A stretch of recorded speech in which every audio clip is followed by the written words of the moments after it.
പ്രിയാമ്പിളുമായി ബന്ധപ്പെട്ടുള്ള കുറച്ച് ക്വസ്റ്റ്യൻസ് ആണ്. നമ്മുടെ പ്രിയാമ്പിൾ ബേസ് ചെയ്തിട്ടുള്ളത് അമേരിക്കൻ കോൺസ്റ്റിറ്റ്യൂഷൻ അനുസരിച്ചിട്ടാണ് പ്രിയാമ്പിൾ വരുന്നത്.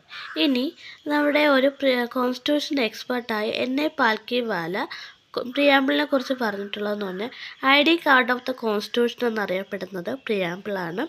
ആരുടെ അഭിപ്രായം അനുസരിച്ച്? എൻ.എ. പാൽക്കിവാലയുടെ അഭിപ്രായം അനുസരിച്ചിട്ട്. ഇനി നമ്മുടെ ഇന്ത്യൻ കോൺസ്റ്റിറ്റ്യൂഷൻ്റെ അതായത് preamble to the Indian constitution base ചെയ്തിരിക്കുന്നത് പണ്ഡിറ്റ് നെഹ്റു അവതരിപ്പിച്ച ഒബ്ജക്റ്റ് റെസൊല്യൂഷൻ അനുസരിച്ചിട്ടാണ് ഇന്ത്യൻ കോൺസ്റ്റിറ്റ്യൂഷൻ്റെ പ്രിയാമ്പിൾ വരുന്നത്. ഈ പ്രിയാമ്പിൾ ഒരിക്കലാണ് അമെൻഡ് ചെയ്തിട്ടുള്ളത്, 42ാമത്തെ മിനി കോൺസ്റ്റിറ്റ്യൂഷൻ. അത് 1974 അമെൻഡ് ചെയ്തിട്ടുള്ളത്. 3 വാക്കുകൾ ആഡ് ചെയ്തു: സോഷ്യലിസ്റ്റ്, സെക്യുലർ ആൻഡ് ഇൻറ്റഗ്രിറ്റി. ഈ 3 വാക്കുകൾ ആഡ് ചെയ്തുകൊണ്ടാണ് എന്ത് ചെയ്തിട്ടുള്ളത്? 42ാമത്തെ അമെൻഡ്മെൻറ്റ് വന്നിട്ടുള്ളത്. ഇത്രയും ക്വസ്റ്റ്യൻസ് പഠിക്കുക.